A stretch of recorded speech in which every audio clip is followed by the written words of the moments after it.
Nous dédions vraiment cette victoire au peuple sénégalais, vraiment au peuple sénégalais, parce qu'aujourd'hui, sur notre maillot, on aura une étoile nous aussi.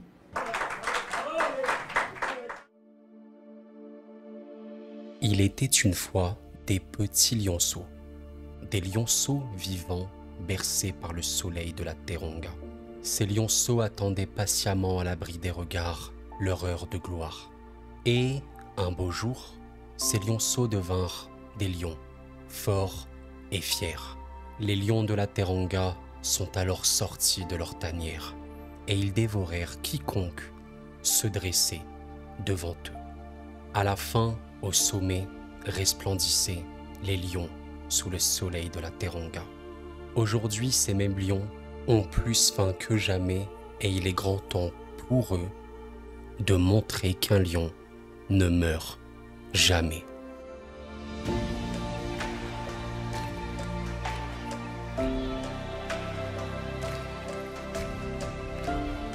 Franchement, j'espère que vous aimez autant mes intros que j'aime les écrire et les préparer comme j'aime faire ces vidéos. Les amis, j'espère que vous allez bien. On se retrouve pour le second épisode de la Chorosphère et on va parler d'une équipe. Ah là là les amis, d'une équipe, le Sénégal. Vous l'avez vu à l'intro, j'aime énormément le Sénégal. Je ne suis pas du tout sénégalais, mais les Lions de la Teranga, ce beau Sénégal, c'est une équipe qui m'a fait vibrer, il faut le dire. Ça m'a fait vibrer et j'ai été pour eux à la Coupe du Monde. Les amis, si vous tombez sur cette vidéo, sur cette chaîne, bienvenue déjà. Installez-vous bien. Je présente très rapidement le format de la Chorosphère. C'est une série où on va parler des sélections. Là, c'est la CAN édition. Donc, on parle des équipes de la CAN. On a fait la Côte d'Ivoire. Maintenant, on passe au Sénégal, l'épisode 2. Et je vais vous dire un petit peu comment ça va se passer. Dans un premier temps, on va faire une rétrospective de l'équipe. Voir un petit peu le Sénégal. C'est qui concrètement? Est-ce que ça a un poids? Quand même un petit peu. Ensuite, on va parler de l'ambition de l'équipe quand même. On rappelle que le Sénégal, vous allez voir, mais peut-être qu'ils ont fait un petit truc lors de la dernière CAN. Je n'en dis pas plus. Voilà. Ensuite, on va quand même parler de l'équipe en tant que telle, des joueurs, etc. L'effectif, est-ce que c'est un effectif qui peut faire quelque chose à cette CAN? Spoiler, oui, un tout petit peu, vraiment un tout petit peu. Je vais quand même aborder après l'aspect psychologique de l'équipe, des supporters et tout ce qui peut y avoir autour, parce que vous savez, l'aspect psychologique, c'est très important. Et enfin, je vous donnerai mon avis. Voilà, est-ce que le Sénégal est capable de grandes choses avec leur premier match qui va commencer le 15 janvier? Donc les amis, installez-vous bien et on est directement parti. Alors pour la rétrospective de notre cher Sénégal, il faut pas se mentir, il y a quand même, des parcours assez particuliers en Coupe du Monde et en Coupe d'Afrique des Nations. On va commencer par la Coupe du Monde parce que c'est là où il y a le moins de choses à dire. Vous voyez que globalement, le Sénégal en Coupe du Monde, un petit peu comme la Côte d'Ivoire lors du premier épisode, ça n'a pas un point très important. Mais il y a un truc à noter. Là, le Sénégal a fait sa première Coupe du Monde en 2002 et force est de constater qu'ils ont réalisé un exploit absolument hallucinant. Vous connaissez la grande génération 2002 du Sénégal avec Aliou Cissé, etc. Ils ont fait un quart de finale en Japon-Corée, la Coupe du Monde exceptionnelle du Sénégal. Franchement, les amis, vous faites une première Coupe du Monde, vous faites quart de finale. Juste moi j'applaudis, bravo, vraiment félicitations.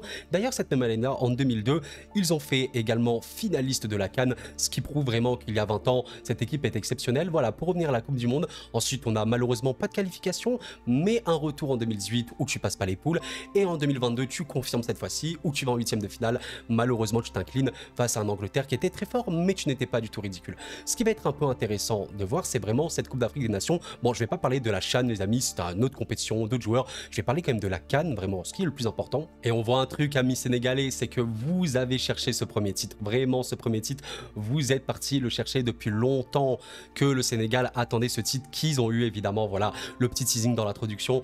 Évidemment, les Lions ont remporté. Ils étaient au sommet de tout le monde au Cameroun, voilà, contre les autres Lions. D'ailleurs, les Lions indomptables, c'est assez drôle parce que les Lions de la Teranga contre les Lions indomptables, on va dire, en 2021, ils ont remporté cette CAN après une finale perdue contre l'Algérie en 2019. C'était vraiment fou. Et avant ça, des quarts de finale, vous voyez qu'ils sont partis la chercher, cette CAN.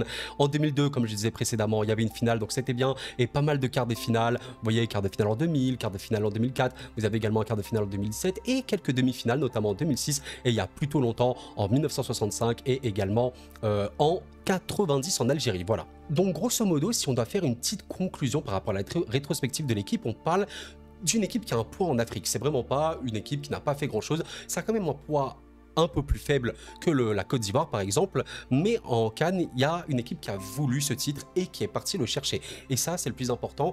Après, voilà, une génération dorée dans les années 2000, 2002 notamment, où les Sénégal étaient très forts, il y a eu un petit vide, mais voilà, depuis on va dire 2016, 17, 18, etc., on a vu un Sénégal qui est devenu très performant avec beaucoup de très grands joueurs qu'on va voir juste après. Et voilà, au final, la victoire en 2021 était méritée. En 2019, ils auraient totalement pu la gagner, ce qui prouve que cette équipe est en plus très constante. Maintenant, les amis, ce qui va être intéressant de parler, c'est la fameuse ambition. Quelle est l'ambition d'une équipe qui a fait championne d'Afrique en titre et juste avant, lors de la précédente édition, ils ont fait finaliste. C'est vraiment très particulier parce que vous êtes vice-champion en 2019, vous êtes champion en 2021 et là vous arrivez en 2024 avec ce statut d'équipe surpuissante et c'est une vérité. Et honnêtement, je ne suis pas sénégalais, mais je pense que ce qui est un peu logique à voir quand on a un tel palmarès, en tout cas récent, c'est des ambitions évidemment de partir rechercher cette Coupe d'Afrique, même si évidemment la concurrence est très élevée. Je pense qu'à minima, l'ambition chez les Lions de la Teranga, c'est vraiment de se dire, les gars, on va en Côte d'Ivoire pour gagner cette CAN. Évidemment, les supporters, etc., on peut toujours se dire, demi-finale, ça sera bien, etc., on en parlera à la fin de la vidéo, mais je pense que l'ambition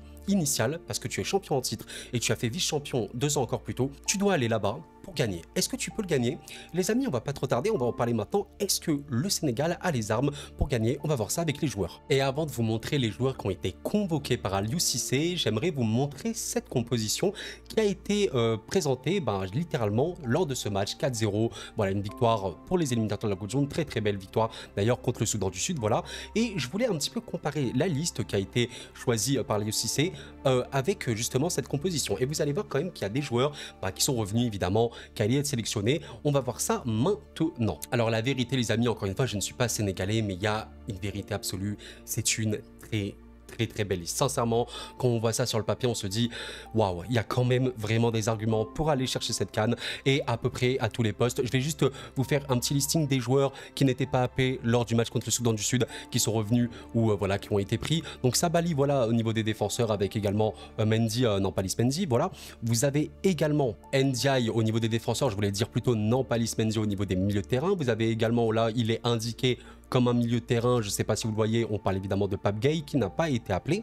Et enfin, vous avez Sima au niveau des attaquants et vous allez voir que l'attaque du Sénégal, c'est évidemment un de leurs plus gros points forts parce qu'ils ont beaucoup d'attaques. Maintenant, on va aller voir sur Transfer Market l'effectif global du Sénégal. Il y a quand même beaucoup de choses à dire. Et je pense que ce qui est vraiment marquant avec cette équipe, un petit peu comme, on va dire, les gros favoris de cette compétition, mais je trouve que ça se voit encore plus chez le Sénégal. Et en plus, le Sénégal a quelque chose que les autres équipes n'ont pas, on va en parler, c'est qu'il y a vraiment un effectif garni à peu près à tous les postes et de qualité. Il y a aussi un mix en fait entre jeunesse et expérience qui est vraiment pas à négliger. Et j'ai envie évidemment de parler du joueur un peu phare du Sénégal que à peu près tout le monde connaît. Je parle évidemment de Sadio Mané. Je suis désolé, Sadio Mané, certes, on l'évoque, il est parti en Arabie Saoudite, mais comme vous le voyez, les amis, il a 31 ans. Il n'est pas du tout finito. Je rappelle quand même qu'en Arabie Saoudite, Sadio Mané joue tous les matchs, littéralement, et les matchs longs, vraiment complets. 31 ans, il n'est pas du tout vieux pour le football actuel, et évidemment qu'il sera le taulier de ce Sénégal. Mais voilà, à chaque poste, vous avez à peu près des joueurs de très grande classe. J'ai vraiment envie de m'attarder quand même sur cette attaque parce que l'attaque du Sénégal, il y a vraiment pas mal de jeunesse. C'est vraiment très agréable à voir.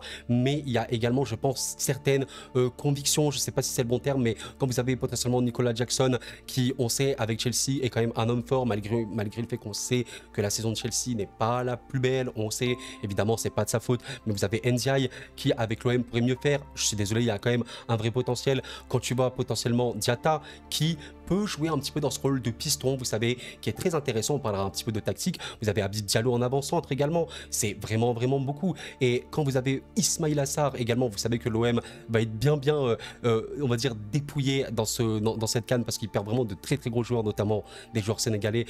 Vous avez vraiment beaucoup de talent. En ailier droit, des Sarr, des Diatta, etc. Vous avez potentiellement Sima qui a été appelé, même si évidemment je ne pense pas qu'il jouera.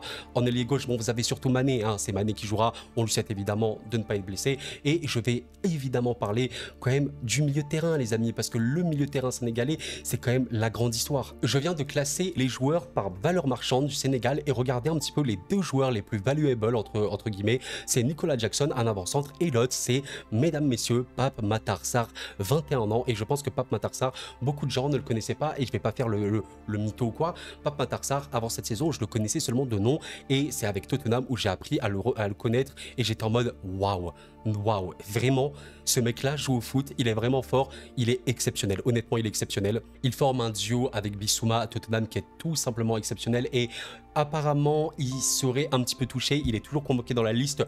On espère de tout cœur pour le bien de la compétition que Pape Matar Sarr pourra jouer les matchs avec le Sénégal. Sincèrement, un tel joueur, c'est un plus énorme. Et c'est ce que j'évoquais en fait un petit peu pour parler des joueurs. L'avantage pour moi du Sénégal par rapport aux autres équipes, c'est qu'il y a des joueurs de qualité à peu près partout. Il y a un banc qui peut être de grande qualité parce que même si c'est des joueurs qui n'ont pas potentiellement joué, par exemple, regardez la défense centrale, vous avez Koulibaly, évidemment le joueur d'expérience, le capitaine de l'équipe qui jouera. Sur le banc, vous avez potentiellement Diallo, je suis désolé, il peut totalement faire l'affaire à peu près partout. Vous avez même Formose Mendy, ça peut totalement faire l'affaire. On sait que Pape Gueye en milieu défensif, ça va jouer entre lui, Idrissa Gueye.